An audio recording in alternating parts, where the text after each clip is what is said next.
On Monday Night Football, the Seattle Seahawks beat the Minnesota Vikings 37-30. And I think, based on what happened last night, I think I'm supposed to go on the show today and just crush Kirk Cousins. I'm supposed to talk about how bad Kirk Cousins is and how he couldn't deliver in a big game, on a big stage, yada, yada. The statistic I saw, and it changed. Last night I saw that Kirk Cousins is 0-7 on Monday Night Football. He's now 0-8. He lost his 8th Monday Night Football game. Kirk Cousins has never won a Monday Night Football game. I think I'm supposed to take that statistic and say, well, Kirk is terrible. He can't win in a big moment. And then I'm supposed to point out that the Vikings had the ball with 3 minutes and 27 seconds left. They were down 4 points. They could not score. And the Vikings lost. Again, I'm supposed to crush Kirk. But honestly, when the Seahawks beat the Vikings and on Monday Night Football, I just kind of shrugged. I was like, "What? I mean, all right." I didn't freak out. I wasn't mad. I wasn't disappointed. My emotional state was just like, "Yeah, sounds about right."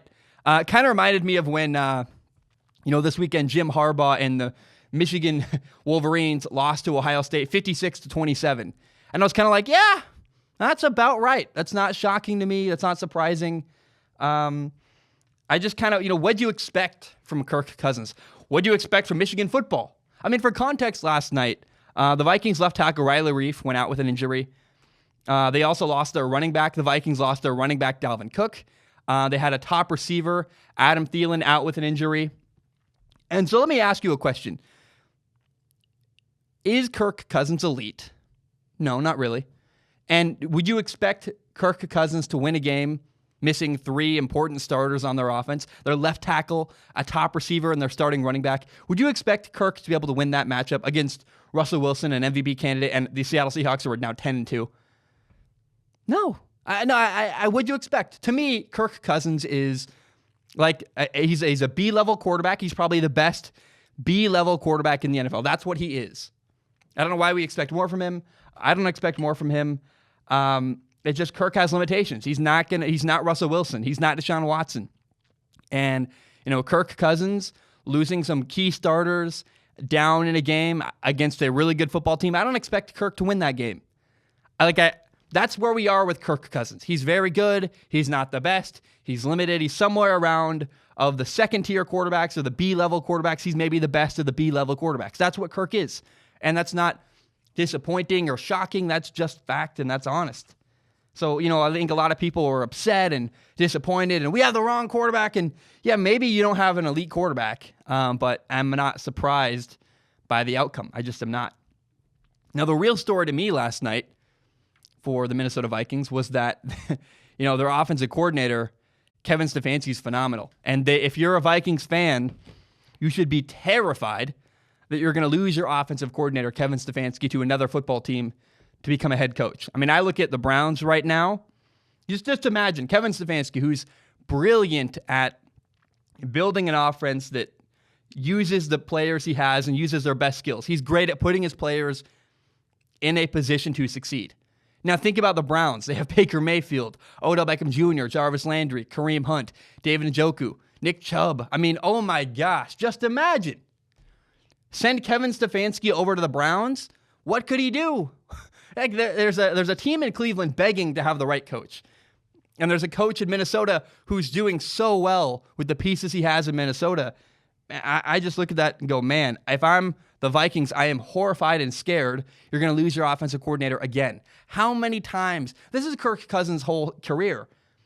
Kirk Cousins has some success, and then his offensive coordinator leaves and gets a better job. Whether it's Matt LaFleur or, oh my gosh, the Kyle Shanahan or Sean McVay or Kevin Stefanski now. Like every time Kirk has some success, the offensive coordinator goes somewhere else and becomes a head coach. That's just what happens, and I think it's going to happen again here in Minnesota. I have 2 more things left I want to quickly touch on from Monday Night Football. Number one is the Seattle Seahawks do something very, very unique, and I'm very shocked and surprised that other teams have not begun to copy this. In the NFL, it's traditionally in the NFL, you see something that works on offense and you go, hey, that's unique. We're going to copy that. People keep talking about how They're going to copy the Ravens and Lamar Jackson. They're going to get a running quarterback and build an offense around a quarterback's ability to run. That's a new thing. And a couple years ago, the thing was, we're going to copy Sean McVay and do what Sean McVay does because that works. And we see trends every couple of years in the NFL. There's a new trend. We're going to copy it.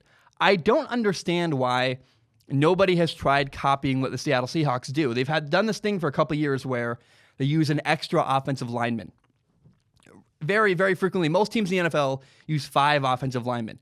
Regularly, I think like half of their snaps last night, the Seattle Seahawks used an extra 6th offensive lineman, 6 instead of 5. They're like, we're going to go in heavy, we're going to run the ball really well and use play action. And no other team in the NFL has really tried copying this, and it surprises me. I go, why aren't other teams doing what the Seahawks are doing? It's interesting to me.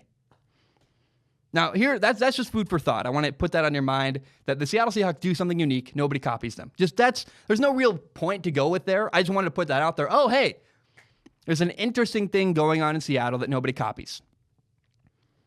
But here's the real takeaway from last night, is that now the Seattle Seahawks are 10-2, and the San Francisco 49ers are also 10-2. They're in the same division, the NFC West.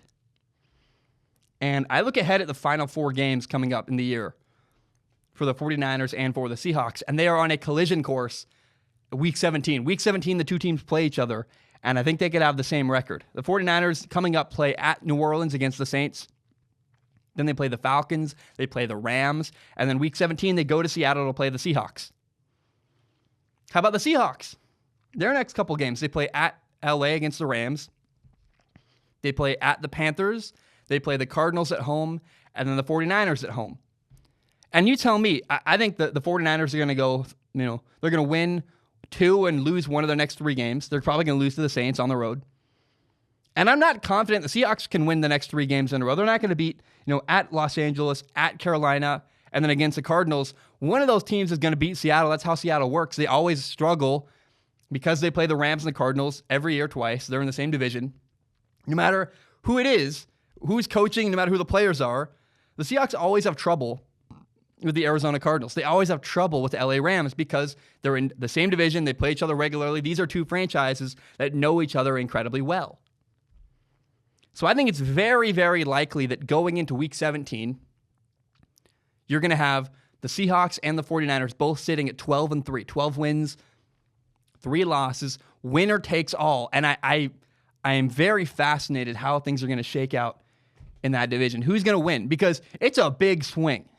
You could have the 49ers go 12-4 and be the 5th seed in the NFL and have to go play 1 week and then go on the road to another team. Oh my gosh. Like, you could have the Cowboys, who are 6-6 right now. They could finish 8-8, win their division, and host the 49ers in Dallas Cowboys Stadium round 1 in the wild card round of the playoffs. That's absurd to me. Same goes for the Seahawks. The Seahawks are a good football team. So it's very interesting right now.